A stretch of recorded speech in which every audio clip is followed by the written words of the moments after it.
नमस्कार, मेरा नाम ज्ञानेश्वर है और आपने देखना शुरू किया है लाइव सिटीज। मेरे साथ रोज की तरह दिल्ली से जुड़ रहे हैं देश के जाने माने सीनियर जर्नलिस्ट अजीत द्विवेदी जी। अजीत जी, आज बिहार के संदेशे को हम समझना चाहते हैं आपसे। चुनाव तो आ ही गया है। एनडीए में सीट शेयरिंग का फार्मूला निकाला जा चुका है, लेकिन इंडिया ब्लॉक में अभी अंतिम चरण में है। लेकिन इसके पहले दोनों ओर चहल पहल है। आज देखिए, बिहार में सबसे बड़ी खबर इंडिया ब्लॉक से आई। पप्पू यादव कांग्रेस पार्टी में शामिल हो गए।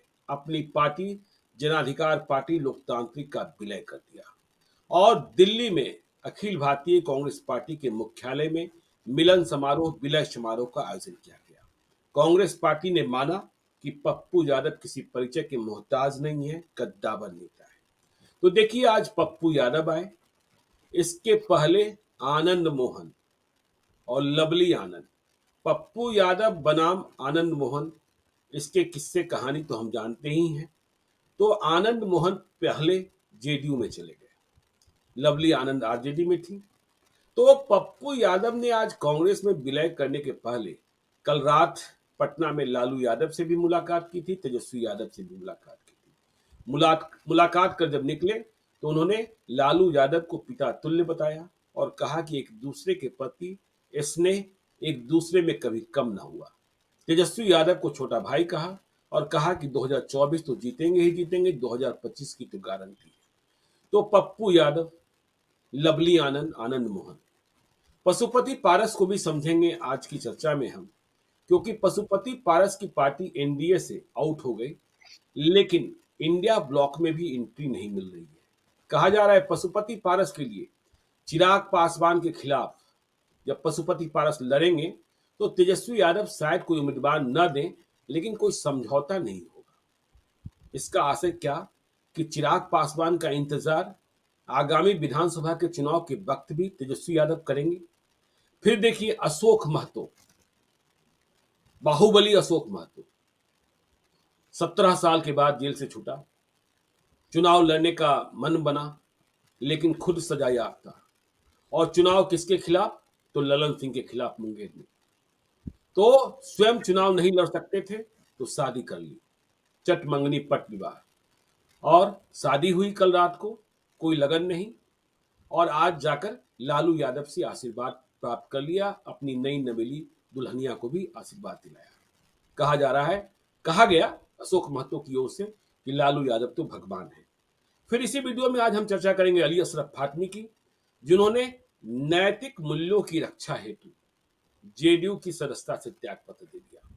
तो शुरुआत करें अजीत जी पप्पू यादव से। पप्पू यादव ने आज अपनी पार्टी का विलय कांग्रेस में कर लिया और माना जा रहा है कि नानुकुर होते होते पूर्णिया से ही उनका टिकट कंफर्म कर दिया गया है, जबकि आरजेडी चाह रही थी कि मधेपुरा या सुपौल से लड़ ले। लेकिन प्रियंका गांधी के बिट्टों की खबर आ रही है कि प्रियंका गांधी ने पप्पू यादव को पसंद किया और फिर पप्पू यादव की एंट्री हुई।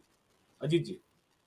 बिल्कुल ज्ञानेश्वर जी, देखिए हम लोग पहले भी चर्चा करते रहे हैं कि चुनाव के समय नए अलाइनमेंट होते हैं, रीअलाइनमेंट होता है, ये होता है चुनाव के समय और जी। ये निश्चित रूप से होता है, दोनों तरफ होता है।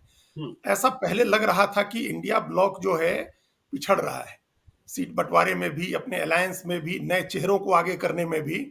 लेकिन अब मान सकते हैं कि पर्दे के पीछे उनके यहाँ भी बहुत सारे डेलिब्रेशंस हो रहे थे, बहुत सारी बातें हो रही थी हमने तो जो 25 फरवरी को ही अजीत जी बता दिया था कि पप्पू यादव आ रहे हैं कांग्रेस के साथ और पूर्णिया से उम्मीदवार हो गए। 25 फरवरी को यह जानकारी भी दी थी। बिल्कुल, बिल्कुल, हम लोग इस जी। पर चर्चा करते रहे थे, उनके महत्व और उनकी ज़रूरत पर भी हम लोग चर्चा करते रहे थे। तो अब ये ऐसा लग रहा है कि पर्दे के पीछे इंडिया ब्लॉक के भीतर भी जो पार्टियां हैं, उनमें बातचीत हो रही थी और उनकी भी जी। स्ट्रेटजी बन रही थी। और एक योजना के तहत उन लोगों ने अपनी घोषणाओं को रोक रखा था कि हम्म। चुनाव की घोषणा हो जाए। बहुत पहले कोई घोषणा करने से अपोजिशन के खेमे में नुकसान की भी संभावना रहती है। वो भी अगर जब बीजेपी जैसा आपका प्रतिद्वंदी हो तो इस सावधानी बरती है लगता है इंडिया ब्लॉक के लोगों ने, और चुनाव की घोषणा के बाद एक-एक करके अपने पत्ते खोल रहे हैं। जी। देखिए, ये सबसे बड़ा दाव है इंडिया ब्लॉक का, आरजेडी हम्म। कांग्रेस का ये सबसे बड़ा दाव है कि पप्पू यादव का विलय कराया गया, उनकी पार्टी का विलय कराया गया कांग्रेस पार्टी में। और जी। अब एक तरह से कांग्रेस के वो पूरे सीमांचल के इलाके में कांग्रेस का चेहरा है। चेहरा तो हम्म। वो पूरे प्रदेश में होंगे, जो उनकी उनका कद है, जिस तरह की राजनीति उन्होंने की है पिछले 30-35 साल में 1990 89-90 से, और आसपास के राज्यों में भी जो झारखंड हो चाहे उत्तर प्रदेश हो, कांग्रेस को एक चेहरा मिल गया है दिखाने के लिए, एक बड़ा चेहरा, यादव चेहरा, जो जी। कांग्रेस प्रोजेक्ट कर सकती है अपनी तरफ से। सीमांचल के इलाके का खास महत्व इसलिए है क्योंकि जो अल्पसंख्यक वोट है, उसका रुझान पिछले साल मई में जब कर्नाटक कांग्रेस जीती है उसके बाद से बहुत ज्यादा दिख रहा है कांग्रेस की तरफ। जी। तो जहां भी मुस्लिम समाज की आबादी ज्यादा है वहां कांग्रेस मजबूत होकर के उभर रही है, सबसे बड़ी ताकत के तौर पर भी उभर रही। कई जगह तो ऐसा देखा जा रहा है कि जो मजबूत रीजनल फोर्सेज हैं उससे ज्यादा उनका मुसलमानों का रुझान कांग्रेस की तरफ है। हम्म। तो ऐसी स्थिति में अगर वहां पूर्णिया, मधेपुरा, सुपौल, अररिया, कटिहार, किशनगंज, खगड़िया, कटिहार। ये जो इलाका है सीमांचल का, उस इलाके के अगर जो सबसे बड़े यादव नेता हैं या सब यूथ में भी एक लोकप्रिय नेता है, और वहां मुस्लिम वोट की जो प्रतिशत है वो कई जगह 85% तक, तो 80% तक तो किशनगंज में मानते हैं लोग, बाकी तो जी। 30% 40% कई जगह है। तो हम्म। वो अगर मिल जाता है, अगर ये फोर्सेज मिल जाती हैं वहां एक साथ और एक चेहरा मिल जाता है, तो ये लड़ाई उस इलाके में, सीमांचल के इलाके में लड़ाई बहुत मुश्किल हो जाएगी। हम्म। इसलिए हमने कहा कि ये बहुत बड़ा दाव है, ये एक गेम चेंजर दाव है इंडिया जो ब्लॉक है उसके फेवर में, कांग्रेस आरजेडी लेफ्ट के फेवर में। ये एक गेम चेंजर दाव है। बीजेपी के पास इसकी क्या काट होती है, बीजेपी इसका क्या काट निकालती है, वो जी। बीजेपी को देखना होगा, क्योंकि हम्म। ये इलाका जो है सीमांचल का बीजेपी के लिए कभी भी बहुत फर्टाइल नहीं रहा है। हम्म। नीतीश कुमार की वजह से वहां जो अति पिछड़ा वोट है, अति पिछड़ी जो जातियां हैं, उनका रुझान रहा है एनडीए की तरफ, वो नीतीश कुमार की वजह से है। और वो हम लोग सुपौल में, अररिया में देखते भी हैं, और मधेपुरा में भी वही वोट प्लस होता है तो जी। जेडीयू के जीत का अंतर बढ़ता है। हम्म। तो एक क्या बीजेपी रास्ता निकालती है पप्पू यादव की काट का, क्योंकि पप्पू यादव बहुत सलाहियत वाले आदमी हैं। हम्म। वो, उनके पास तमाम साधन हैं, तमाम लोगों की फौज है उनके पास, अलग अलग जो समाज के जो अलग अलग तबके हैं उनमें उनकी पैठ है, पहुंच है, उनको लोग और मानते हैं, दुख में पसंद सबसे पहले पहुंचे, दुख की घड़ी में सबसे पहले वो सब पहुंचने जगह वाले पहुंचते नेता। हैं, और दूर दराज भी जी। पहुंचते हैं, मतलब ऐसा नहीं है पूर्णिया के आसपास पहुंचते हैं, वो 400 किलोमीटर दूर भी पहुंचते हैं, वो मोतिहारी जी। भी पहुंचते हैं। हम्म। तो ये उनकी एक जो खूबी है, ये और दिल्ली में उनकी जो इलाज भी इमेज, कराते हैं, दिल्ली में इलाज भी इलाज कराते हैं। कराते हैं दिल्ली में, पूरे बिहार से कहीं से लोग आए। जी। तो ये जो एक पैन बिहार उनकी इमेज है, पहचान है, और हम्म। लोगों का इंडिविजुअल के साथ उनका बड़ा जुड़ाव है, लाखों लोगों के साथ डायरेक्ट कनेक्शन जिस व्यक्ति का हो, ऐसा बहुत कम नेता है बिहार में। जी। हमको लगता नहीं कि लालू यादव के बाद कोई इस तरह का नेता हुआ, रामविलास हम्म। पासवान लालू यादव की तरह इस तरह से पब्लिक कनेक्ट वाला। तो जी। वो एक असेट की तरह कांग्रेस को मिले हैं। अब हम्म। कांग्रेस किस तरह से इस्तेमाल करती है, आरजेडी की तरफ से कितना सपोर्ट सिस्टम मिलता है। देखिए, हम्म। बड़ी ताकत तो वहां आरजेडी ही है। तो बिल्कुल। आरजेडी में एक रिजर्वेशन हमेशा रहा है पप्पू यादव को लेकर के, एक आशंका रही है कि इतना बड़ा नेता हो जाएगा तो फिर परिवार की राजनीति को लेकर के एक सवाल उठते रहते हैं। हम्म। हालांकि कई बार पप्पू यादव ने अपनी तरफ से लालू यादव को पिता तुल्य बताया है, और वो ये दिखाना और कल चाहते हैं उन्होंने कि कहा भी कि ऐसा देखिए, कंपटीशन नहीं। कल उन्होंने केवल लालू यादव के बारे में नहीं कहा, और उन्होंने कहा कि देखिए तेजस्वी यादव छोटे भाई, और 17 महीनों में उन्होंने जो काम किया, तो 2024 भी जीतेंगे, 2025 भी जीतेंगे। मतलब तेजस्वी यादव को भी पप्पू यादव ने नेता मान लिया है। यदि कोई पेच और मन में कुछ था, लोगों के बीच कोई कंफ्यूजन न जाए, तो यह बात भी स्पष्ट कर दी गई है। हाँ, उन्होंने अपनी तरफ से तो कर दी, अब आरजेडी का जी। क्या रिस्पांस होता है ग्राउंड पर ये देखना होगा, चूंकि किसी के मन की बात क्या होती है। कई बार ऐसा भी होता है ना कि आप मन में कुछ और बात होती है, आप सामने कुछ और कहते हैं। पप्पू यादव कई बार जी। कर चुके हैं, पप्पू जी। यादव कई बार सफाई कर दे चुके हैं कि उनका कोई कंपटीशन नहीं है किसी के साथ। जी। लेकिन अब आगे क्या सपोर्ट सिस्टम मिलता है कांग्रेस में, अब वो शामिल हो गए, कांग्रेस के लिए तो बड़ा चेहरा हो गए, असेट हो गए, हम्म।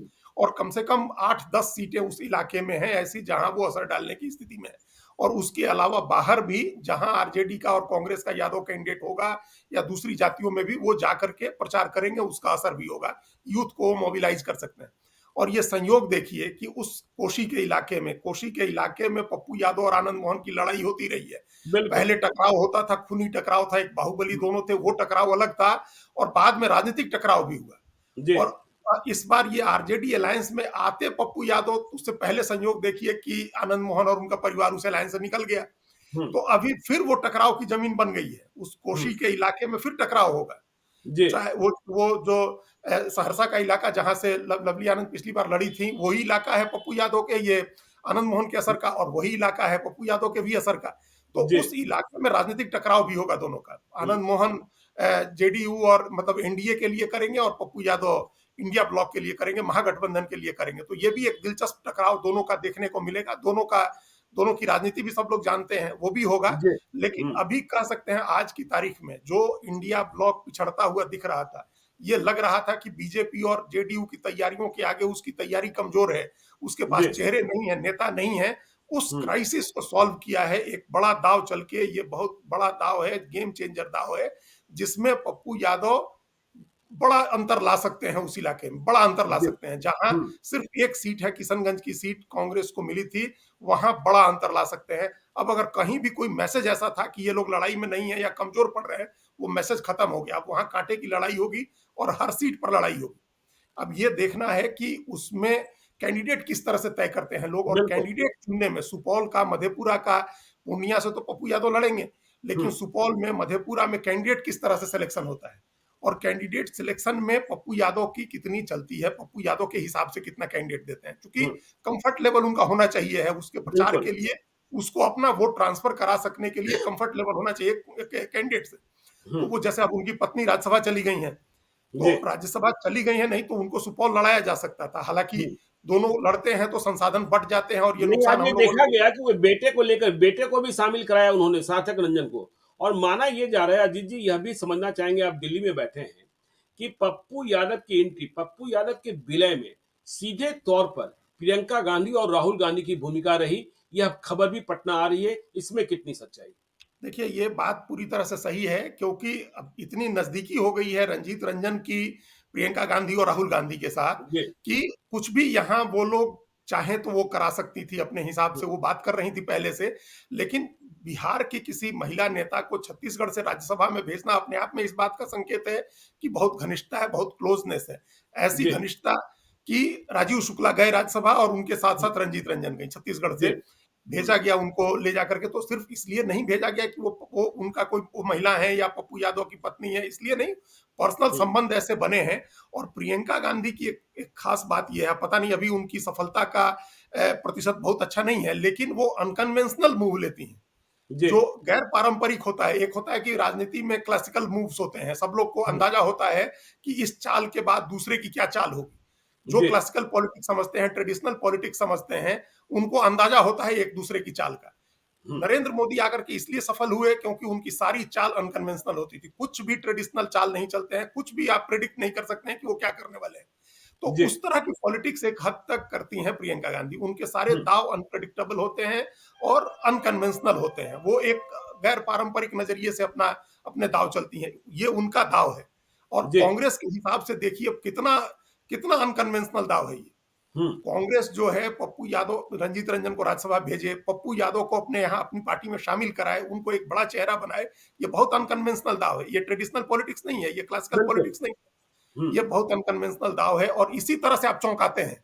देखिए, हुँ। ये निश्चित रूप से बीजेपी और जेडीयू में, एनडीए में लोग चौंके होंगे इस दाव से। उन लोगों ने तैयारी नहीं की होगी कि जी। उनको था कि अलायंस हो सकता है, हुँ। लेकिन ऐसा दाव होगा, ये चौंका दीजिए। और जो चौंकाने में अब तक माहिर रहे हैं नरेंद्र मोदी, इस बार हुँ। कांग्रेस ने चौंकाया है।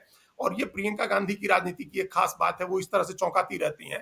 तो ये जैसे जैसे हम लोगों ने देखा हिमाचल प्रदेश में मुख्यमंत्री चुनने के समय उनका वीटो था, उसी तरह से जी। तेलंगाना का मुख्यमंत्री चुनने पर उनका एक दाव नहीं चला जरूर, लेकिन वो अभी भी गलत नहीं था कि नवजोत सिद्धू को उन्होंने शामिल करा करके और उन पर भरोसा किया था। तो ये सब अनकन्वेंशनल दाव वो चलती हैं। ये उनका एक बड़ा गेम चेंजर दाव है प्रियंका गांधी का, जी। और इसके लिए उन्होंने राहुल गांधी को तैयार किया कि कांग्रेस में शामिल कराया जाए और एक बड़ी जिम्मेदारी दी जाए।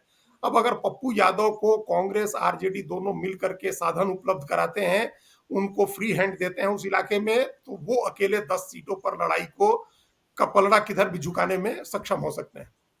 चलिए, तो ठीक है, पप्पू यादव की बात हो गई। अब हम बात करते हैं, देखिए लवली आनंद की भी बात हो गई। पशुपति पारस की बात करें अजीत जी।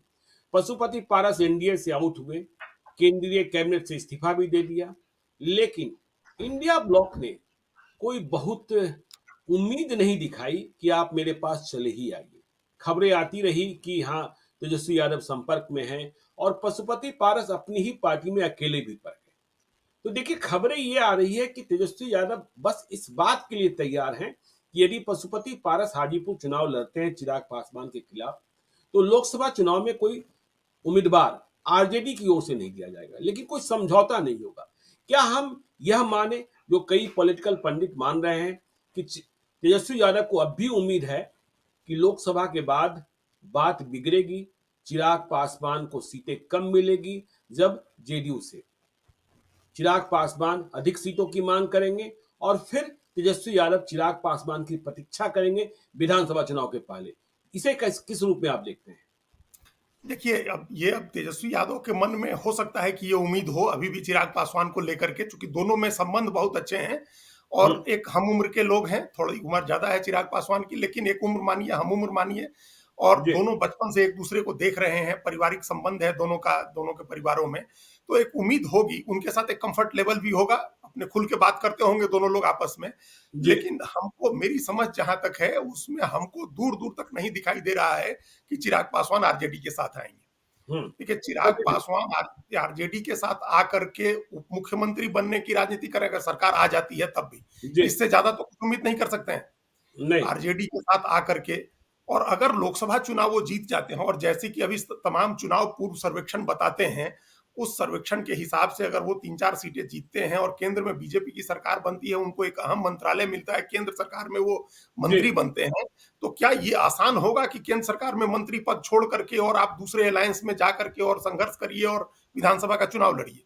ये हमको अभी नहीं दिखाई दे रहा। अभी इसकी संभावना, हालांकि राजनीति तो संभावनाओं का खेल है, कुछ भी हो सकता है, लेकिन अभी हमको इसकी संभावना नहीं दिखाई दे रही है कि विधानसभा चुनाव में चिराग पासवान एनडीए को छोड़ करके इधर आएंगे।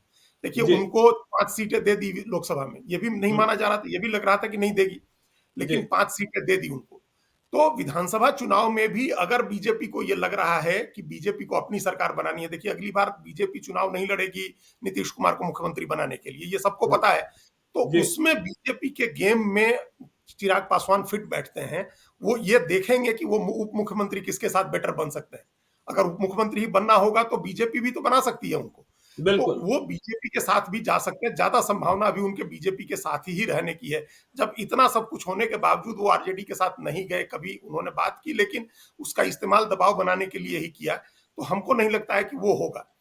इस तभी हमको लग रहा है कि भले ऑफिशियल तालमेल नहीं हो सकता है चिराग पासवान के, ये तेजस्वी यादव के मन में हो, जी, तो वो तालमेल न करें ऑफिशियली, हम्म, लेकिन ये हो सकता है कि हाजीपुर सीट पर पशुपति पारस ज्वाइंट कैंडिडेट हो जाए, अलायंस के साझा हम्म, उम्मीदवार हो जाए अपोजिशन के, लड़े वो अपने ही सिंबल पर, जो उनकी पार्टी है राष्ट्रीय लोक जनशक्ति पार्टी, उसी के सिंबल पर लड़े, उसके कैंडिडेट हो वो, लेकिन उनको बाकी सारी पार्टियां सपोर्ट करें, महागठबंधन जी, मतलब जो इंडिया ब्लॉक है वो उनको सपोर्ट करे। हम्म, इंडिया ब्लॉक के नेता उनके लिए प्रचार करने नहीं जाएंगे। जी, ये संभव है कि नेता प्रचार करने नहीं जाए, या हम्म, संभव है कि कांग्रेस के लोग जाएं, लेकिन वो साझा कैंडिडेट हो सकते हैं, और ये अपने आप में एक बड़ी बात होगी कि वो साझा कैंडिडेट हो जाए वहां अपोजिशन के। तो इस साझा कैंडिडेट होने का अगर आरजेडी कैंडिडेट नहीं देती है, तो आरजेडी का जो वोट है, इंडिया ब्लॉक का जो वोट है, एटलीस्ट माई समीकरण का जो वोट है, वो पूरी तरह से ट्रांसफर होगा उनके साथ, नहीं वो तो वो ठीक पूरी है, तरह से उनके साथ जाएगा। जी, ठीक है, पशुपति पारस साझा कैंडिडेट हो जाएंगे, लेकिन प्रिंस राज के भविष्य का क्या हुआ? बीना देवी के भविष्य का क्या हुआ? क्योंकि चिराग पासवान कह रहे हैं कि इस बार हमारी पार्टी में टिकट बिकेगी, दो एलजेपी के बारे में लोग पहले से कहते रहे हैं और न किसी गद्दार को टिकट देंगे। तो फिर बीना देवी का क्या हुआ? महबूब अली कैसर का क्या होगा? प्रिंस राज का क्या होगा? प्रिंस राज तो भतीजे ही हैं। तो इन लोगों का राजनीतिक सफर कहाँ जाकर ठहर रहा है? देखिए, ये तो एक धोखा हो गया, जी, खुद पशुपति पारस के साथ हुआ, और हम्म, वो मेरा मानना है, मेरे विचार से वो धोखा बीजेपी ने नहीं किया। पारस जी कह रहे हैं कि उनके साथ बीजेपी ने धोखा किया, जी, लेकिन बीजेपी का धोखा नहीं है, ये धोखा नीतीश कुमार का है। नीतीश कुमार हम्म, ने उनको डिफेंड नहीं किया। हम्म, वो नीतीश कुमार के दम से आगे बढ़े थे, नीतीश कुमार के इशारे पर उन्होंने पार्टी तोड़ी थी, उनको मंत्री बनाया गया था नीतीश कुमार के कहने से, उनकी सलाह पर। तो ये उनके साथ जो धोखा हुआ है, बिट्रेयल है, वो जेडीयू की तरफ से है, बीजेपी की जी, तरफ से कम है। तो अब हम्म, उन्हीं का अपना भविष्य अधर में है, तो वो वीणा सिंह और प्रिंस राज के लिए क्या सोचेंगे, या सूरजभान के चंदन सिंह के लिए क्या सोचेंगे। जी, लेकिन जो आपने कहा कि चिराग पासवान ने कहा है कि टिकट न बिकेगी न गद्दार को देंगे, इसका पता लगेगा जमुई पर वो किसको टिकट देते हैं, उससे पता चलेगा कि वो जमुई सीट पर किसको उतारते हैं। नहीं, जमुई पर बात देखिए, जो मेरी जानकारी है, मैं आज ही कह रहा हूँ कि जमुई पर वे अपने बहनोई अरुण भारती को लड़ाने जा रहे हैं और समस्तीपुर में वो टिकट देने जा रहे हैं अपनी पार्टी के प्रधान महासचिव संजय पासवान को। अब तक की जानकारी यही है कि ये फैसला, देखिए एक बात चली कि यदि बिहार में 6 रिजर्व सीटों में 3 हमें लड़ने को मिली है, तो उनमें से एक गैर पासवान को दे, क्योंकि यह ना कहा जाए कि भाई लोजपा चिराग पासवान की पार्टी सिर्फ पासवान की पार्टी है, एक महादलित को दे। लेकिन चिराग पासवान को खतरा इस बात का लगता है कहीं पार्टी ने टूट जाए आगे, तो इसलिए अरुण भारती वहां से और संजय पासवान जो उनकी पार्टी के प्रधान महासचिव हैं, उन्हें समस्तीपुर से लाया जा सकता है, यही खबर आ रही है अभी। हाँ, तो तब ठीक है, तब इसका मतलब है कि वो इस बार अपनी पार्टी के लाइन पर टिके हुए हैं, पार्टी की लाइन से जी वो टिकट देंगे। लेकिन अब वहां पशुपति पारस के साथ जो लोग चले गए थे, जी उनका कोई भविष्य अभी नहीं दिख रहा है। एटलीस्ट अगर वो लोग दूसरी तरफ जा करके डायरेक्टली बीजेपी में कोई बात कर रहा हो, कोई आरजेडी में बात कर रहा हो, सब अपना ऑन ओन है, जिसको जी कहते हैं कि सब अपने भरोसे हैं। अब अपना अपना हम्म, देखिए सब आदमी, और पशुपति पारस अपना देख रहे हैं। चिराग पा इनका जहां तक प्रिंस का मामला है, तो हो सकता है कि उनको रोक दिया जाए, अभी लड़ने से उनको कैंडिडेट न बनाए पशुपति पारस, जी और विधानसभा चुनाव के समय उनके लिए कोई संभावना देखी जाए।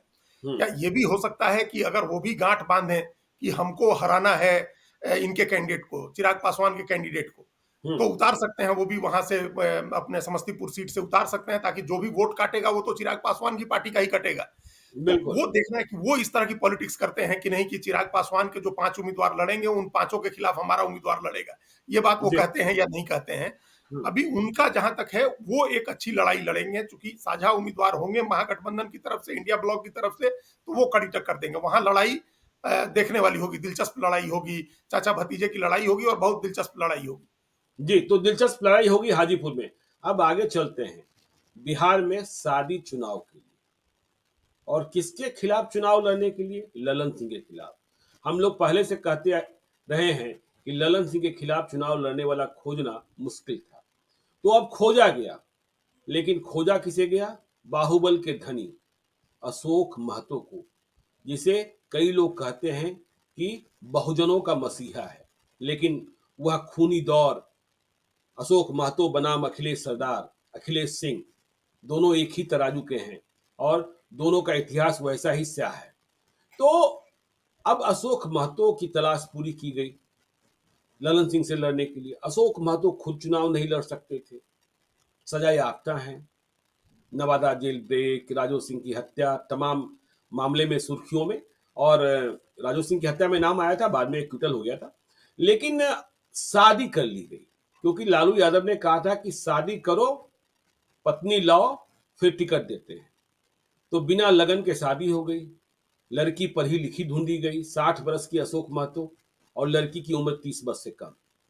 हम्म, तो ये क्या, और पहले भी हमने देखा है बिहार में, आपको याद होगा वही, हाँ सिवान हाँ, में। चंदा दल के। हाँ, जब अजय सिंह को टिकट नहीं देना था नीतीश कुमार को, तो अजय सिंह को सलाह दी गई थी कि शादी कीजिए। खरमास में शादी हुई थी, लड़की के लिए अखबार में विज्ञापन छपा था। ठीक इसी तरीके से पिछले कई दिनों से अशोक महतो के लिए लड़की तलाशी जा रही थी। तो ये संदेशा क्या, लालू यादव ने ललन सिंह के खिलाफ लड़ने के लिए एक मजबूत उम्मीदवार ढूंढ लिया? क्या वहां पिछड़ा बनाम अगरा होगा, या फिर इसका संदेशा क्या है? बिहार में ऐसे प्रयोग होते रहते हैं। देखिए ज्ञानेश्वर जी, इसमें इसमें तो अब खोजा गया वो, या वो कहीं से टपक गए आ गए, ये भी एक कभी थोड़े दिन के बाद हम लोगों को पता चलेगा। हम्म, क्योंकि जो समीकरण हमको समझ में आ रहा है अभी, जिस तरह की पॉलिटिक्स बिहार में है, जी उसमें किसी इस तरह के बाहुबली का चुनाव लड़ना, ऐसी स्थिति में चुनाव लड़के और फिर चुनाव जीतना, ये थोड़ा मुश्किल हो गया है। हम्म। क्योंकि अब ये सब चीजें अभी बिहार में काफी राजनीति का दौर बदल गया है। लेकिन और बाहुबली तो पप्पू यादव और आनंद मोहन भी रहे हैं। नहीं, वो तो दौर था एक, वो बीत गया जी उनका टाइम, जी उनका समय बीत गया है। हम्म, और वो फिर लोगों की स्मृति से वो चीजें निकल गई हैं। अब वो हम्म, एक हार्डकोर पॉलिटिकल पर्सन के तौर पर दोनों लोग स्टैब्लिश हो गए हैं। अब जी उनको बाहुबली से ज्यादा नेता माना जाता है, पॉलिटिशियन माना जाता है, उनको लीडर माना जाता है। एक दौर था 90s का और अर्ली 2000 के उस दौर का, जब इन लोगों को बाहुबली माना जाता था, लेकिन जी उसके बाद धीरे धीरे ये लोग नेता हो गए। हम्म, तो अब ये चीजें बदल गई हैं। एक तो इंडिया का जो जो एनडीए ब्लॉक है, एनडीए है, जो बीजेपी और जी जेडीयू का अलायंस है, हम्म, वो हम्म, अलायंस अपने आप में काफी मजबूत है। नरेंद्र मोदी का चेहरा है बीजेपी के तरफ से, उनको तीसरी बार प्रधानमंत्री बनाने का चुनाव है, तो एक ऐसे ही एडवांटेजस पोजीशन में है उसके लोग। और दूसरी तरफ से खोज करके बाहुबली, इससे कुछ जिज्ञासा तो हुई है लोगों की, लोगों में उत्सुकता बिल्कुल बढ़ी है, कौतूहल बढ़ा हम्म, है। लोग हम्म, देखने आएंगे कि नई दुल्हन कौन सी है जिसको अशोक महतो ले आए हैं लड़ाने के लिए। हम्म। तो भीड़ भीड़ जुटेगी, लोग देखेंगे, सभा में जाएंगे भी। वो खाकी लेकिन फिल्म, खाकी फिल्म आओ ना बिहार में गोली मारेंगे कपार में। हाँ, हाँ, हाँ वो जी। वो भी बजेगा, वो भी लोगों की स्मृति में आएगी चीजें, वो भी लोगों जी। को याद आएगा कि भाई ये सब हम्म, देखा है चूंकि लोगों ने अभी हाल ही में। जी। तो वो है, जिज्ञासा है, कौतूहल है, हम्म, लेकिन वोट का समीकरण वैसा नहीं बन रहा है। आप देखिए, इसके पहले भी लालू यादव ने प्रगति मेहता को लड़ाया था और जीत का अंतर हम लोग देखे ही थे, किस तरह से लड़ाई हुई थी। जी। और अब उससे बेटर पोजीशन है। हम्म, तो अब ये देखना होगा अभी थोड़े दिन में, जब जब कैंपेन आगे बढ़ेगा, लोगों का क्या रिस्पांस होता है, समाज का किस तरह से विभाजन होता है। अभी पहली नजर में ये देखें, बिना बायस्ड हुए, बिना किसी जी। पूर्वाग्रह के, तो हमको लग रहा है कि लालू यादव ने थोड़ी आसान कर दी है ललन सिंह की लड़ाई। उन्होंने कोई हम्म, पॉलिटिकल आदमी नहीं दे करके ललन सिंह की लड़ाई थोड़ी आसान कर दी है, क्योंकि जी। जितनी उम्मीद तेजस्वी यादव को चिराग पासवान से है, अभी उससे ज्यादा उम्मीद लालू यादव के परिवार को ललन सिंह से है कि आगे अच्छा। किसी भी समय इनकी जरूरत आ सकती है और ये कोई इंटरेस्ट फुलफिल कर सकते हैं, किसी भी हम्म, हित की पूर्ति कर सकते हैं, जी। राजनीतिक हित की। देखिए, हम्म, ललन सिंह जिस तरह से राजनीतिक मैनूवरिंग में, पॉलिटिकल मैनूवरिंग के मास्टर हैं, वो किस तरह से कहाँ गोटी बिठानी है, कहाँ किसकी बिसात बिछेगी, ये उनसे बेहतर हमको नहीं लग रहा है कि अभी पुरान किसी दूसरे नेता को ये समझदारी है। तो हम्म, लालू यादव को उम्मीद होगी, पहले भी थी, हालांकि पहले नहीं करनी चाहिए थी उम्मीद। जब तक नीतीश कुमार हैं तब तक नीतीश कुमार को बिट्रे कर देंगे ललन सिंह, ये नहीं सोचना चाहिए था। बिल्कुल। लेकिन जब नीतीश कुमार को सीन से हटेंगे और हम्म, उस समय जो लड़ाई पार्टी के अंदर होगी, अंदरूनी घमासान होगा, बीजेपी कंट्रोल करने की कोशिश करेगी पार्टी को, उस समय ललन सिंह का बड़ा रोल हो सकता है और तब ललन सिंह की जरूरत लालू यादव को पड़ सकती है। तो हमको ये कहीं ना कहीं लग रहा है कि ये थोड़ी आसान कर दी है लालू यादव ने ललन सिंह की लड़ाई मुंगेर में। जी। तो देखिए, लालू यादव ने राह आसान कर दी, आप ऐसा मानते हैं, लेकिन बहुत लोग कह रहे हैं कि वहां अगरा बनाम पिछड़ा हो सकता है, क्योंकि अशोक महतो ने प्रचार शुरू किया है कि मुंगेर में भूमिहारों का दबदबा खत्म कर देना है। देखिए आगे क्या होगा, किस तरीके का चुनाव होगा। ललन सिंह वैसे भी बाहुबलियों से ही लड़ते रहे हैं, 2014 में हार गए थे बीना देवी से, सूरजवान सिंह की पत्नी से, लेकिन 2019 में अनंत सिंह की पत्नी नीलम देवी को चुनाव हरा दिया था। तो मुंगेर का चुनाव बहुत ही रोमांचक होने जा रहा है और दुनिया भर की नजरें रहेगी कि मुंगेर में हो क्या रहा है, पुलिस का एक्शन कैसे होता है और क्या क्या भीतर खाने में। क्योंकि देखिए मुंगेर एक ऐसा लोकसभा क्षेत्र है, बाहर से शुरू करेंगे बरहिया से बरहिया तक, हर पंचायत में दो चार AK-47 तो हैं ही। तो इसके लिए तैयार रहना होगा। चलिए अंतिम नहीं, पहर में एक चलते एक हैं। एक एक एक जी। एक एक बात इसमें ऐड कर दें ज्ञानेश्वर जी। जी। ललन सिंह के लिए मुश्किल तभी होगी वहां, जी। जब कहीं से बीजेपी के तरफ से कोई भीतरघात हो। हम्म, देखिए, उन्होंने बीजेपी को भी दुश्मन बनाया हुआ है। हम्म। बीजेपी में भी काफी सारे लोग हैं जो मान रहे थे कि ललन सिंह बहुत एग्रेसिव हो गए हैं जेडीयू और आरजेडी के अलायंस में रहते। उन्होंने जी। जो भाषण दिए थे, उनका संसद का लोकसभा में दिया हुआ एक 16 मिनट का भाषण बड़ा वायरल हुआ था, जिसमें उन्होंने डायरेक्ट अटैक किया था अमित शाह को। तो जी। बीजेपी की तरफ से अगर भीतरघात नहीं हो, बीजेपी के तरफ से अगर ये मैसेज अंदर खाने नहीं पहुंचाया जाए कि इनको नहीं जीतने देना है, तो उनके लिए मुश्किल नहीं आएगी, ऐसा हमारा मानना है। फिर आगे हम लोग इस पर बिल्कुल। और चर्चा करेंगे। चलिए देखिए, अब अली अशरफ फातमी, कल उन्होंने, पार्टी के राष्ट्रीय महासचिव थे जेडीयू के, पूर्व सांसद, केंद्र में मंत्री भी रहे, उन्होंने जेडीयू की सदस्यता से इस्तीफा दे दिया और कहा नैतिक मूल्यों की रक्षा हेतु, खबर ये आ रही है कि घर वापसी हो रही है। मेरे पास भी कुछ दिन पहले आए थे, उन्होंने लंबा साक्षात्कार दिया था और मधुबनी से चुनाव लड़ने जा रहे हैं। तो जो बात आप कह रहे थे कि इंडिया ब्लॉक पर्दे के पीछे बिसात बिछाने में लगा था, अब्दुल बारी सिद्दीकी को बिहार विधान परिषद में भेजा गया ताकि कोई तनाव न हो, और अली अशरफ फातमी को लाया जा रहा है। तो इसका मतलब कि मिथिलांचल की लड़ाई भी रोचक बनाने की कोशिश की जा रही है। हाँ, इसकी भी तैयारी हो रही थी, इसका मतलब जी। पहले से इसकी तैयारी हो रही थी, तभी अब नतीजे सामने आए। और ये जी। योजना के तहत पहले तो ऐसा लगा कि मुस्लिम कैंडिडेट कम कर सकता है आरजेडी, हालांकि अब तो लग रहा है कि उनकी जो आबादी है उसके अनुपात में वो टिकट देंगे लोग। और हम्म, उनको अब्दुल बारी सिद्दीकी की उम्र के हिसाब से और उनकी बुजुर्गियत को देखते हुए उनको विधान परिषद में भेजा गया। इसका भी एक अच्छा मैसेज कौम को दिया है, उन लोगों ने जी। अकलियत को दिया है।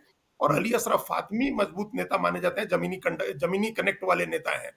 तो उनको ले आकर के वो लोकसभा चुनाव लड़ने वाले नेता हैं, मतलब वो जी। पर्दे के मतलब बैकडोर वाले नेता नहीं है।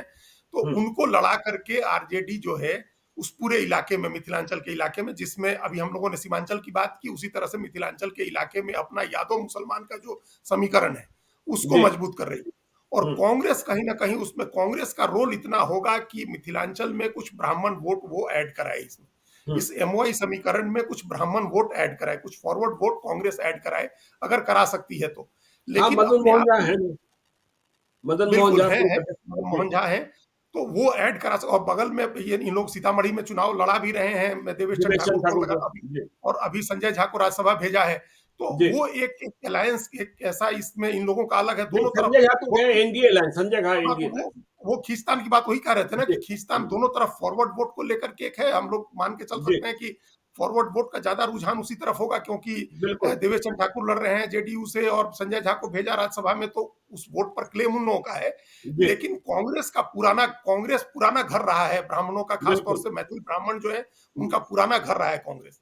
तो कांग्रेस अगर कुछ इस तरह से वापसी कराती है, कुछ वोट उनसे लेती है, तो उसका बड़ा फायदा मिलेगा एमओआई के समीकरण में। जी, एमओआई समीकरण तो मजबूत हो गया। ये तो वहां जिस लालू यादव के साथ अली अशरफ फातमी आ गए, शकील अहमद पहले से कांग्रेस पार्टी के साथ हैं, और अब्दुल बारी सिद्दीकी गए विधान परिषद में, तो ऑलरेडी एक समीकरण है, मुस्लिम यादव का समीकरण बिल्कुल, वहां मजबूत है। उसमें कुछ भी वोट ऐड होगा वहां, तो जी, मिथिलांचल की लड़ाई में भी बराबरी की लड़ाई बना सकता है इंडिया अलायंस। जो जिस हुँ, तरह का सीमांचल में लग रहा है, उस तरह का मिथिलांचल में भी हो सकता है। हुँ, हुँ। ठीक है। तो चलिए देखिए, मिथिलांचल में भी लड़ाई हो सकती है। आज की बातचीत को हम यहीं खत्म करते हैं। बिहार की बातचीत तो हम लोग लगातार करते ही रहेंगे, तो आप देखते रहिए लाइव सीरीज़ को। यदि अब तक आपने हमारे यूट्यूब चैनल लाइव सीरीज़ को सब्सक्राइब नहीं किया है, तो ज़रूर कर लीजिएगा, और यदि इस वीडियो को फेसबुक पेज के माध्यम से देखें, तो पेज को लाइक कीजिएगा। ट्विटर पर भी हमें फॉलो कीजिए। धन्यवाद।